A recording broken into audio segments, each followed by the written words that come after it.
नमस्कार, वंदे मातरम। मैं बलदेव राजपूत, दुर्ग, छत्तीसगढ़ से। आज हम लोग बात करेंगे बीएससी फाइनल ईयर या एमएससी के एक डिस्क्रीट मैथमेटिक्स के बारे में, जिसे हिंदी में हम लोग विवरित गणित भी कहते हैं। उसके एक इक्विवेलेंट मशीन मतलब तुल्यकारी यंत्र के बारे में कि ये कैसे काम करता है, इसे कैसे ऑपरेट करें। मुझे बहुत ज़्यादा क्वारीज थी इसके बारे में, इसलिए मैं ये वीडियो सेपरेट वीडियो इसके ऊपर बना रहा हूँ। तो देखेंगे डिस्क्रीट मैथमेटिक्स मतलब विवरित गणित का एक टॉपिक है तुल्य यंत्र, जिसे हम लोग इक्विवेलेंट मशीन बोलते हैं। इक्विवेलेंट मशीन को आप ऐसे समझ सकते हैं कि आउटपुट, जब आप कोई इनपुट देते हैं तो जो इनपुट का जो आउटपुट आता है वो सेम होना चाहिए। पहले हम क्वेश्चन के हिसाब से इसको देते हैं, फिर जो इनपुट दिया रहता है उसे रख रख कर आउटपुट को निकालते हैं। ऐसा हम एक बार करते हैं और दो बार करते हैं। तो बेसिकली तीन प्रकार के इक्विवेलेंट होते हैं: जीरो इक्विवेलेंट, वन इक्विवेलेंट और टू इक्विवेलेंट।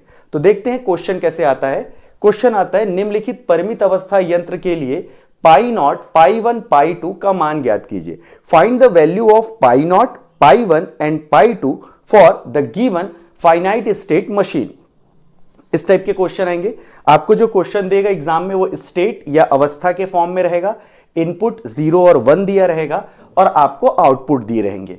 इस तरह से कोई भी टेबल आपको मिल सकता है। अब इसे सॉल्व कैसे करना है? सबसे पहले निकलता है जीरो इक्विवेलेंट मतलब शून्य तुल्यकारी। अब इसको क्या करते हैं, आप देखेंगे आउटपुट किसका किसका सेम है। तो देखें, S0 का आउटपुट 0, S1 का आउटपुट 0, S2 का आउटपुट 0, S3 का आउटपुट 0 और S4 का आउटपुट 0। तो अगर हम देखते हैं स्टार्ट कहां से हुआ, S0 से, तो S0 इज इक्वल टू हम लिखेंगे यहां पर क्या क्या लिखेंगे जिनका आउटपुट सेम है। ये लिखेंगे हम लोग S0, S1, S2, S3 और S4। अगर आप ध्यान दें तो S0 से लेके S4 तक की वैल्यू 0 है। ठीक उसी प्रकार अगर आप ध्यान देंगे तो S5, S6 और S7 तीनों का जो आउटपुट है वो 1 है। तो यहां पर S5 से चूंकि स्टार्ट हो रहा है इसलिए यहां पे S5 लिखूंगा मैं। S5, S6 और S7 इसको मैं एक ब्रैकेट में लिखूंगा। तो इस प्रकार अगर मेरे को कोई पूछे कि पाई नॉट कितना होगा तो मैं पहले ब्रैकेट को सिंपली लिख दूंगा S0, S1, S2, S3 और S4, फिर ब्रैकेट क्लोज करके कॉमा लगाऊंगा और दूसरा ब्रैकेट लिखूंगा जो होगा आपका S5, S6 और S7। इस तरह से मैं पाई नॉट बड़ी आसानी से निकाल लूंगा, क्योंकि पाई नॉट निकालने के लिए ज्यादा मेहनत नहीं लगती। यहां पर हमको सिर्फ आउटपुट देखना होता है। तो यहां तक अपन क्या निकाल लिए, पाई नॉट। अब हमको निकालना रहेगा वन इक्विवेलेंट मतलब एक तुल्यकारी। अब इसे कैसे निकालेंगे, सबसे पहले देख लीजिएगा पाई नॉट में यहां आपके पास वैल्यू क्या है। तो यहां पर देखेंगे आप, तो यहां पर आपका वैल्यू आता है, जो वैल्यू आपका लिया गया है S0, S1, S2 और S3 एंड S4। ये चार वैल्यू लिया गया है। ठीक है, अब आपको करना क्या है, सिंपली S0 से स्टार्ट हो रहा है तो यहां मैं क्या करूंगा, S0 लिख दूंगा इज इक्वल टू, बाकी चीजों को आपको नहीं लिखना है, आपको सिर्फ S0 लिख के छोड़ देना है एग्जाम में। इसके बाद आपको करना क्या है, सिंपली S0 आप लिखेंगे। S0 के रिस्पेक्ट में हम लोग किसका किसका मान निकालेंगे, अगर आप ब्रैकेट में देखें तो S1, S2, S3 और S4 का। तो मैं क्या करूंगा, S0, S1, S2, S3 और S4 इन सबको लिखूंगा। ठीक इसी प्रकार अगर मैं दूसरा ब्रैकेट देखूं तो अगर आप देखेंगे S5, S6, S7, तो इसे मैं लिखूंगा S5 is equal to, S5 लिख के आप छोड़ दें और इसके नीचे आप लिखें S5, S6 और S7। अगर आप ध्यान देंगे तो S5, S6, S7 तीनों के आउटपुट सेम थे। तो अब इसे कैसे करना रहता है, S0 में आप 0 ऑपरेट कीजिए। देखिएगा S0 में अगर मैं 0 ऑपरेट करूं तो मुझे क्या मिलेगा, S1, और इस S1 का आउटपुट क्या है आप देखिएगा, S1 का आउटपुट यहां से देखेंगे तो क्या हो जाता है, 0। ठीक उसी प्रकार दूसरा देखेंगे, S0 में अगर मैं 1 ऑपरेट करूं तो कितना आएगा देख लीजिएगा। S0 में अगर मैं 1 ऑपरेट करता हूं तो मुझे मिलता है S5, और अगर S5 का मैं आउटपुट देखूं तो S5 का मेरे को आउटपुट मिलता है 1। तो यहां पे अपन लिख देंगे 1। ठीक है, अब इसी प्रकार से हम बाकी टर्म का भी निकालेंगे, देखते जाएंगे। S0 S1 में अगर मैं 0 ऑपरेट करूं तो मुझे क्या मिलता है S0, और S0 का अगर मैं आउटपुट देखूं तो ये हो जाता है 0। ठीक उसी प्रकार S1 में अगर 1 ऑपरेट करूं तो S1 में अगर 1 ऑपरेट करूंगा तो मुझे मिलता है S5, और S5 का आउटपुट है 1। ठीक उसी प्रकार S2 में अगर 0 ऑपरेट करूंगा तो मुझे मिलता है S6, और S6 का आउटपुट है 1। और S2 में अगर मैं 1 ऑपरेट करूं तो S2 में अगर मैं 1 ऑपरेट करूंगा तो मुझे मिलता है S0, S0 का आउटपुट है 0।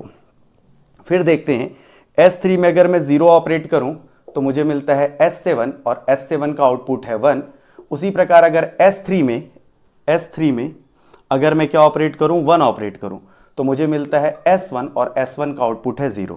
ठीक इसी प्रकार S4 में देखिएगा, S4 में अगर मैं 0 ऑपरेट करता हूं तो मुझे मिलता है S0, और S0 का अगर आप आउटपुट देखें तो ये आउटपुट होता है 0। ठीक इसी प्रकार S4 में अगर मैं 1 ऑपरेट करूं तो S4 में 1 ऑपरेट करूं तो कितना आएगा आपका S6, और S6 का आउटपुट कितना होता है 1। यह सिंपली हम लोग आराम से निकाल लेंगे। इसके बाद देखते हैं किनके आउटपुट सेम है। तो अगर आप ध्यान दें यहां पर ये जो 3 जहां पे मैंने टिक किया है, मतलब S0, S1 और S4, अगर आप ध्यान देंगे तो ये तीनों के आउटपुट सेम है। इसका मतलब है S0, S1, S4 1 इक्विवेलेंट होंगे। वहीं दूसरी तरफ अगर आप ध्यान दें तो S2 और S3 जो है इनके आउटपुट सेम है। तो इनको हम लोग ऐसे लिखेंगे, देखिएगा ये S2 से स्टार्ट हो रहा है, इसीलिए S2 इज इक्वल टू मैं लिखूंगा S2 S3। अब ये 1 इक्विवेलेंट का कॉन्सेप्ट क्या है कि अगर आप देखें कि मैंने जब अपने दिए गए जो स्टेट मशीन था उसमें जब मैंने 0 और 1 रखा तो उस कंडीशन में S0, S1 और S4 के रिस्पेक्ट में 1 इक्विवेलेंट निकला, वहीं S2, S3 के रिस्पेक्ट में 1 इक्विवेलेंट निकला। अब आते हैं अपन S5 और S6 की तरफ। तो S5 में अगर मैं 0 ऑपरेट करूं तो मुझे मिलता है S7, और S7 का आउटपुट है 1। उसी प्रकार S5 में अगर मैं 1 ऑपरेट करूं, S5 में अगर मैं 1 ऑपरेट करूं तो मुझे मिलता है S2, और S2 का आउटपुट है 0। S6 में अगर मैं 0 ऑपरेट करूं तो मुझे मिलता है S0, जिसका आउटपुट है 0। S6 में अगर मैं क्या ऑपरेट करूं 0, तो मुझे जो आउटपुट मिलेगा वो मिलेगा S0, और S0 का आउटपुट कितना है 0। वहीं तो वापस से देखते हैं S6 में अगर मैं 0 ऑपरेट करता हूं तो मुझे मिलता है S0, और S0 का आउटपुट है 0। ठीक उसी प्रकार S6 में अगर मैं 1 ऑपरेट करता हूं तो मुझे मिलता है S3, और S3 का आउटपुट अगर आप देखें तो ये है 0। उसी प्रकार देखते हैं S7 में अगर मैं 0 ऑपरेट करता हूं तो मुझे मिलता है S0, और S0 का आउटपुट है 0। वहीं S7 में जब मैं 1 ऑपरेट करता हूं, S7 में जब मैं 1 ऑपरेट करता हूं तो मुझे मिलता है S2, और S2 का अगर आउटपुट आप देखें तो वो होता है 0। तो अब यहां से हम लोग देखेंगे किसका किसका आउटपुट सेम है। तो आप ध्यान देंगे S6 और S7 का आउटपुट सेम है, पहले कंडीशन में भी और दूसरे कंडीशन में भी। तो यहां पर S5 अकेला रह जाएगा, वहीं S6 की जगह मैं लिखूंगा S6 और S7।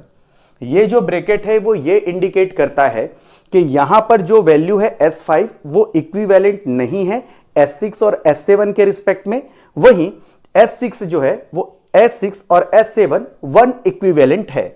तो इस प्रकार हमको अगर पाई1 लिखने के लिए बोला जाए तो एक बड़ा सा ब्रैकेट लगाएंगे, और क्या लिखेंगे हम लोग, पहले ब्रैकेट में देखिएगा क्या है अपने पास S0, S1 और S4। वहीं दूसरा ब्रैकेट देखिएगा हमारे पास है S2, S3। फिर तीसरा ब्रैकेट है S5, और चौथा ब्रैकेट है S6, S7। तो इस प्रकार हम पाई1 निकालते हैं। अब अगले स्लाइड में हम लोग देखेंगे कि हम जो है 2 इक्विवेलेंट कैसे निकालते हैं। तो आप इसका स्क्रीनशॉट ले लीजिए ताकि आपको समझने में थोड़ी आसानी हो।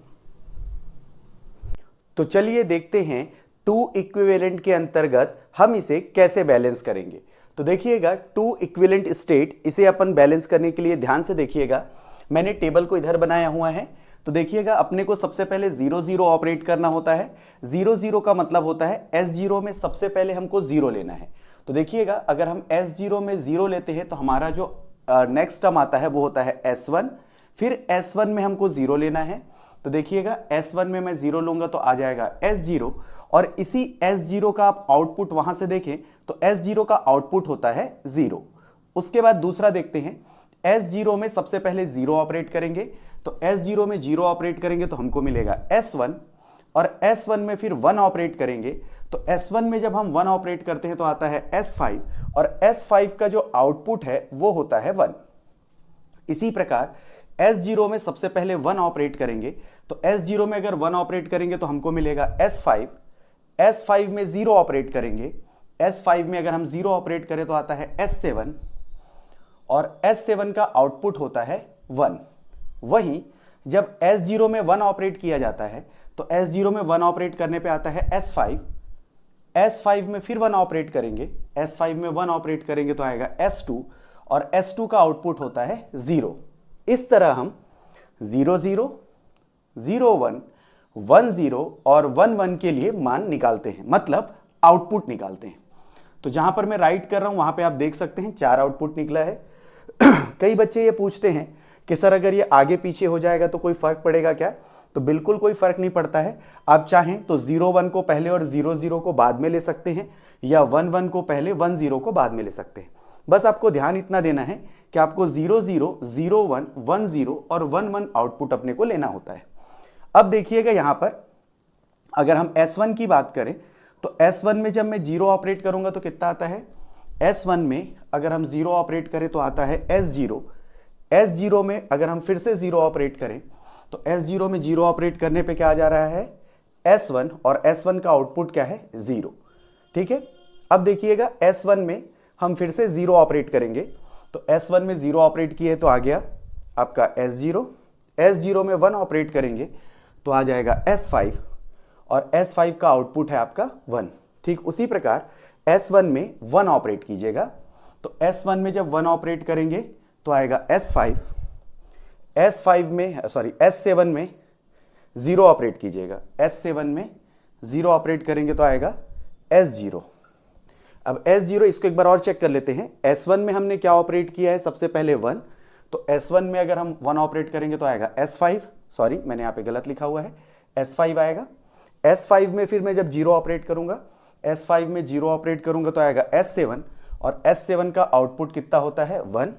फिर अगर हम आगे बढ़ें तो S1 में 1 ऑपरेट करेंगे, S1 में 1 ऑपरेट करेंगे तो आता है S5, S5 में अब ऑपरेट करेंगे 1, S5 में 1 ऑपरेट करेंगे तो आएगा S2, S2 का आउटपुट 0।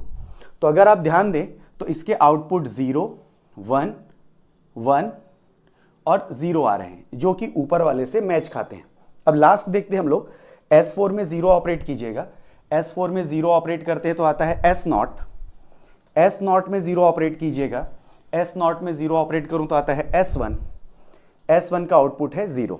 वहीं S4 में जब 0 ऑपरेट करेंगे तो आता है S0, S0 में 1 ऑपरेट करेंगे तो आता है S5, और S5 का भी आउटपुट क्या है? 1। आगे बढ़ें तो S4 में 1 ऑपरेट करते हैं तो आता है S6, S6 में 0 ऑपरेट करें आता है S0, और S0 का जो आउटपुट है वो 0। तो ये मैच नहीं होता है। तो हम आपको याद होगा 1 इक्विवेलेंट हुआ करता था S0 S1, देखेंगे आप S0 S1 और S4 1 इक्विवेलेंट हुआ करता था। तो इसके जब हमने आउटपुट चेक किए तो S0 S1 के रिस्पेक्ट में सेम आ रहा है, जबकि S4 नहीं आ रहा है। तो हम इसे क्या करेंगे? S0 S1 लिखेंगे। चूंकि S4 इक्विवेलेंट नहीं है इसीलिए S4 को अलग से लिखेंगे। अब आपको याद होगा हमने S2 और S3 का भी 1 इक्विवेलेंट निकाला था। तो यहां पर मैं बार बार इस चीज को ना बता के कैलकुलेशन आपके सामने लिख दे रहा हूं।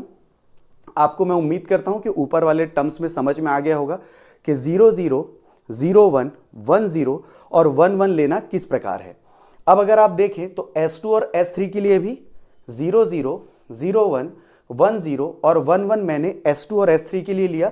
तो आप देख सकते हैं आउटपुट सब में सेम आया।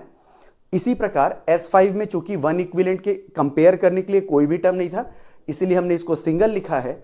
और जब हमने S6 और S7 का आउटपुट देखा तो ये भी आप ध्यान देंगे अब हमने जब 0 0 रखा तो S6 और X7 का आउटपुट सेम आया, 0 1 रखा तो 1 1 सेम आया, 1 0 रखा तो 1 1 सेम आया, वहीं जब 1 1 रखा तो 0 0 करके आउटपुट आया। इस प्रकार से ये 2 इक्विवेलेंट प्रूफ होता है। अब जब आपको पाई 2 लिखना है तो आप इसको ऐसे अरेंज कर सकते हैं। सबसे पहले देखिएगा, पहला वाला टर्म क्या है, S0 S1, फिर आप देखें दूसरा ब्रैकेट कौन सा है, S4, उसके बाद अगला ब्रैकेट कौन सा है आपका, S2 S3, अगला ब्रैकेट कौन सा है आपका, S5, और अगला ब्रैकेट लास्ट क्या है आपका, S6 S7। तो इस प्रकार से आप जो है 2 इक्विवेलेंट को निकाल सकते हैं। ये काफ़ी कॉम्प्लिकेटेड टाइम होता है जब आप 2 इक्विवेलेंट निकाल रहे हो, तो जब भी आप इसको निकालें तो बहुत अच्छे से निकालें। थोड़ी सी भी गलती होगी तो ये क्वेश्चन आपसे नहीं बनेगा। मैं उम्मीद करता हूँ कि इक्विवेलेंट मशीन का ये टॉपिक आपको मैं समझा पाया हूँगा। इसी तरह की वीडियोस को देखने के लिए आप मेरे चैनल को सब्सक्राइब कर सकते हैं। तो मिलते हैं अगले वीडियो में, तब तक के लिए जय हिंद, वंदे मातरम।